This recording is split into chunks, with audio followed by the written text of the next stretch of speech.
ఇప్పుడు first of all surgical sperm retrieval అంటే ఒక పేషెంట్ ఎవరి వీర్య కణాలు ఏవైతే బాగుండలేదో ఆర్ అసలు కణాలు రావట్లేదు సిమెన్ శాంపుల్లో ఆర్ వచ్చిన కణాల క్వాలిటీ చాలా పూర్గా ఉందో ఆర్ ఒక్కోసారి పేషెంట్ ఐవీఎఫ్ కోసమో ఐయుఐ కోసమో సిమెన్ శాంపుల్ ఇవ్వలేకపోతే మనం చేసే ఒక చిన్న సర్జరీని మనం స్పర్మ్ రిట్రీవల్ అంటాం. దాన్ని సర్జికల్ స్పర్మ్ రిట్రీవల్ ఎస్ఎస్ఆర్ అంటాం. దానికి చాలా రకాలు ఉంటాయి. TC, Pisa, mapping, tester mapping, micro TC, అలా చాలా రకాలు ఉంటాయి. సో అసలు ఎప్పుడు చేస్తాం ఇది? ఇందాక చెప్పినట్టుగా కొన్ని సెట్ ఆఫ్ గైడ్ లైన్స్ ఉంటాయి.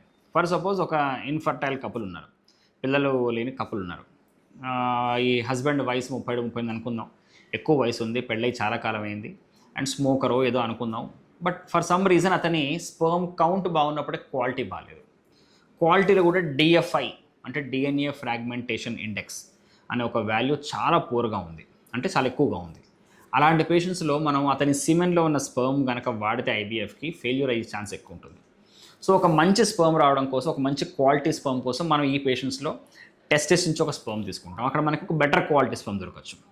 అలాగే ఒక పేషెంట్ ఉన్నాడు అనుకోండి, అతని సిమెన్లో స్పర్మ్ కౌంట్ 0 ఉంది, బట్ టెస్టెస్లో స్పర్మ్స్ తయారవుతున్నాయి. సో అలాంటి పేషెంట్స్లో మనం ఐవీఎఫ్కి ముందు స్పర్మ్ కావాలనుకుంటే అతని ఎపిడిడైమిస్ నుంచి, అంటే టెస్టెస్ పైన చిన్న ఒక కాయలాగా ఒకటి ఉంటుంది, ఎక్కడైతే స్పర్మ్ స్టోర్ అవుతాయి దాన్ని మనం ఎపిడిడైమిస్ అంటాం. అక్కడ నుంచి ఒక నీడిల్ ద్వారా మనం స్పర్మ్ తీసుకోవచ్చు, దాన్ని మనం పీసా అంటాం. అలాగే కొంతమంది పేషెంట్స్కి ఇది ఎక్కడ చేస్తాం, అబ్స్ట్రక్టివ్ అజోస్పర్మియా, అంటే 0 స్పర్మ్ కౌంట్ ఉంది, బట్ కౌంట్ టెస్టెస్లో ఉంది కానీ బయట రావట్లేదు స్పర్మ్స్, అలాంటి పేషెంట్ చేస్తాం అనమాట.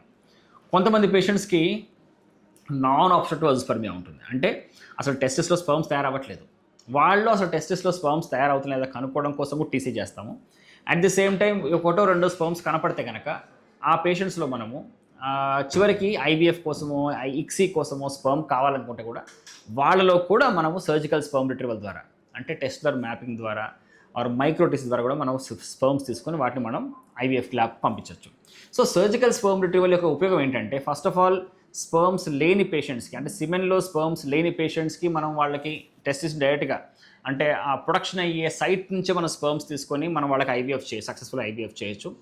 క్వాలిటీ బాలేని పేషెంట్స్, అంటే స్పర్మ్ క్వాలిటీ బాలేని పేషెంట్స్కి ఒక మంచి స్పర్మ్ క్వాలిటీ వచ్చే స్పర్మ్ కూడా తీసుకోవచ్చు. అట్ ది సేమ్ టైం కొంత పేషెంట్స్ అప్రిహెన్షన్ వల్ల, ఏదో ఆందోళన వల్ల, ఏదైనా కారణం కావచ్చు, వాళ్ళు ఈ ఐవీఎఫ్ సెంటర్కి వచ్చినప్పుడు అక్కడ ఆ భయం వల్ల సెమెన్ శాంపుల్ ఇవ్వలేకపోతే వాళ్ళు కూడా మన స్పర్మ్ తీసుకొని ఒక ఐవీఎఫ్కు ఐయుఐకు మనం ఉపయోగించుకోవచ్చు. సో సర్జికల్ స్పర్మ్ రిట్రీవల్ అనేది చాలా ఉపయోగమైన ప్రొసీజరు, చాలా సేఫ్ ప్రొసీజరు, చాలా కామన్గా చేసే ప్రొసీజరు. కాంప్లికేషన్స్ చాలా చాలా చాలా తక్కువగా ఉంటాయి. పేషెంట్స్ కూడా హ్యాపీగా మంచి అవుట్కమ్స్తో ఉంటారు. రిజల్ట్స్ కూడా చాలా బాగుంటాయి.